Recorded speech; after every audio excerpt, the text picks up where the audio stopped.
Assalamualaikum warahmatullahi wabarakatuh. Halo Sobat Bansos di seluruh Indonesia, kembali lagi di channel Info Bansos terkini yang selalu memberikan informasi terbaru dan terpercaya seputar bantuan sosial.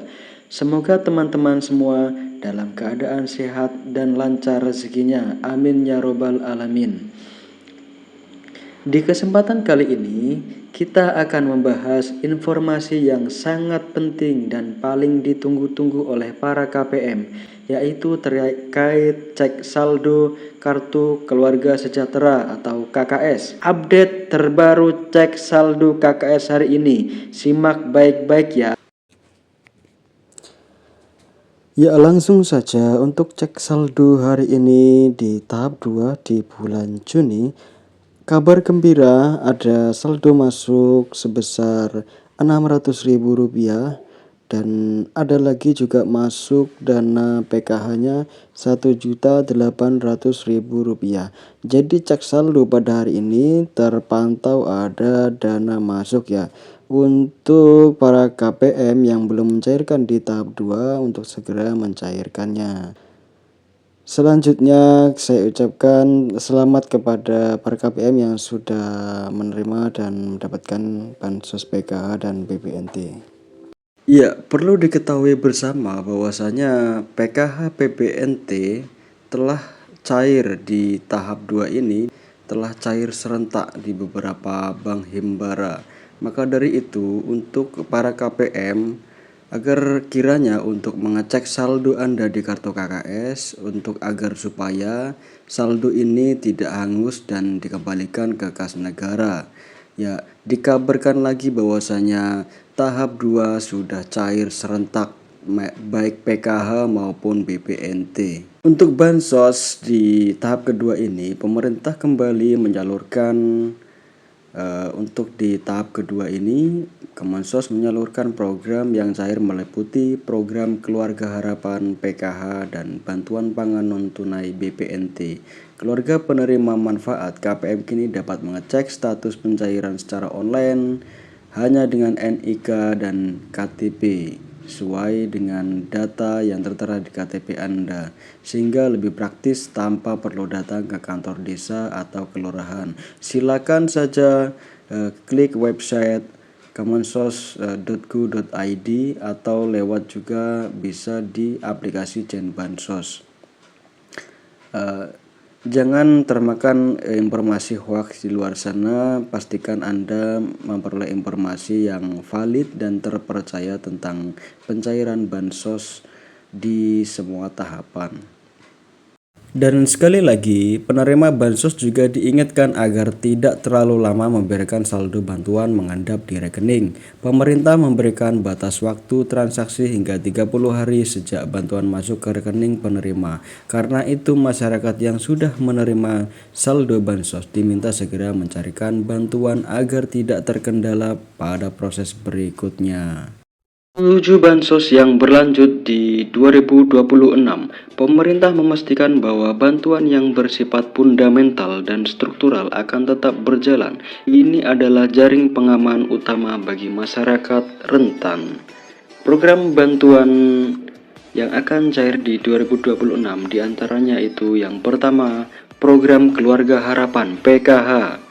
Sebagai primadona bansos, PKH tetap kokoh berdiri. Bantuan ini menyasar komponen vital keluarga, ibu hamil, balita, anak sekolah SD sampai SMA, lansia, dan penyandang disabilitas berat. Mekanisme penyalurannya diprediksi tidak berubah, yakni cair bertahap 4 kali setahun. Yang kedua yaitu BPNT atau sembako, atau yang bisa disebut bantuan pangan non-tunai. Kebutuhan pangan tetap menjadi prioritas nomor 1. Meski ada wacana transformasi ke direct cash, transfer uang digital untuk efisiensi program ini dipastikan aman, yaitu dalam artian program BPNT masih terus berlanjut di 2026. Yang ketiga yaitu bantuan PIP, program Indonesia Pintar. Komitmen mencerdaskan bangsa tidak surut, anak-anak dari keluarga prasejahtera tetap dijamin akses pendidikannya melalui bantuan tunai BIP. Jadi BIP di 2026 akan tetap berlanjut. Yang keempat yaitu PBI JKN atau Kartu Indonesia Sehat gratis dari pemerintah. Kesehatan adalah hak dasar. Subsidi iuran BPJS Kesehatan bagi 40% penduduk termiskin tetap ditanggung penuh oleh negara. Bantuan beras 10 kg. Program cadangan pangan pemerintah CPP ini diprediksi kuat akan diperpanjang, berfungsi sebagai bantalan saat harga beras gejolak atau terjadi kerawanan pangan. Jadi bantuan beras di tahun 2026 akan tetap berlanjut. Yang keenam yaitu atensi lansia dan disabilitas berat. Kementerian Sosial terus menyalurkan bantuan rehabilitasi sosial baik berupa alat bantu, kursi roda, alat dengar maupun makanan bagi lansia tunggal dan disabilitas. Untuk yang ketujuh, bantuan pena pahlawan ekonomi Nusantara. Ini adalah bintang baru bagi KPM usia produktif di bawah 40 sampai 45 tahun yang sudah lama menerima bansos. Pemerintah menawarkan modal usaha hingga 5 juta rupiah. Syaratnya harus siap graduasi atau mundur dari kepesertaan bansos reguler. Setelah usahanya mandiri ya. Jadi nanti akan ada pengembangan apa skill-skill yang bisa dipelajari dan dipraktekkan. Dalam artian harus melalui proses graduasi secara mandiri atau graduasi secara sukarela. Tidak semua kabar itu manis ya. Ini dia yaitu kabar di tahun 2026 menjadi akhir perjalanan bagi bansos yang sifatnya ad hoc atau sementara. Nah, selanjutnya bansos yang kemungkinan di tahun 2026 tidak akan cair lagi yaitu BLT Kesejahteraan Rakyat atau BLT Kesra, BLT mitigasi bantuan tunai tambahan yang sering cair di momen tertentu seperti saat inflasi tinggi atau El Nino dikabarkan berhenti total per 31 Desember 2025. Sifatnya yang fleksibel dan temporer membuat program ini tidak masuk dalam anggaran rutin jangka panjang 2026. Bantuan subsidi BSU, program yang sempat hits saat pandemi ini juga diprediksi tidak akan muncul kembali seiring dengan pulihnya kondisi ekonomi pasca krisis. Ya, jadi ada beberapa bantuan yang kemungkinan di tahun 2026 tidak akan cair atau tidak rutin cair per bulan sesuai dengan kondisi yang ada di lapangan seperti inflasi tinggi atau El Nino dan lain sebagainya. Ya, lalu isu yang sangat hangat di tahun 2026 yaitu era baru bansos digital dan seleksi alam KPM. Isu paling strategis di tahun 2026 adalah digitalisasi dan validasi ketat. Pemerintah melalui bocoran dari Menko Luhut Binsar Panjaitan merencanakan peluncuran sistem bansos digital berbasis Artificial Intelligence atau AI. Tujuannya yaitu memberantas hantu bansos alias penerima fiktif, penerima ganda atau salah sasaran. Jadi concern pemerintah sangat concern di situ ya, seperti penerimanya yang nggak ada atau bansosnya tetap cair, meninggal tetap bansosnya cair, atau penerima ganda atau salah sasaran.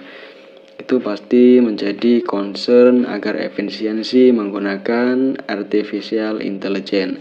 Apa konsekuensinya bagi KPM jadi KPM yang terdeteksi sudah mampu secara ekonomi, memiliki aset, gaji UMR atau di atas UMR dan lain sebagainya, yang intinya mampu akan langsung dinonaktifkan dari DTKS, data terpadu kesejahteraan sosial. Fokus pemerintah bergeser dari sekedar menyalurkan bantuan menjadi mencetak keluarga yang mandiri secara ekonomi. Saran bagi KPM, jadi simak ya, simak secara sesama dan teliti. Saran bagi KPM, jangan terlena, pastikan data kependudukan Anda, KK, KTP Anda valid ya dan terbaru. Jadi ketika ada perubahan apapun itu disampaikan ke Dispenduk, datanya itu harus yang valid dan terbaru. Bagi yang masih muda dan produktif, manfaatkan program Pena untuk memulai usaha. Jadi bantuan itu bukan gaji ya sahabat sobat bansos semuanya. Jadi jangan terlalu mengandalkan bantuan sosial dari pemerintah. Gunakanlah bantuan sosial itu untuk produktivitas Anda, membantu ekonomi Anda, membantu usaha Anda agar Anda berkembang dan usaha Anda juga berkembang, dan nantinya ekonomi Anda juga berkembang dan stabil. Karena di masa depan bansos tunai murni akan semakin diperketat seleksinya. Jadi tidak semua orang serta-merta gampang untuk menerima bansos ini.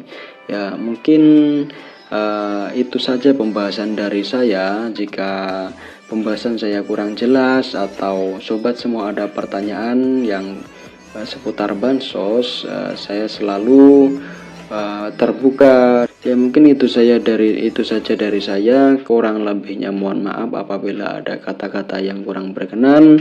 Dari saya, wassalamualaikum warahmatullahi wabarakatuh. Salam sejahtera, salam tepat sasaran.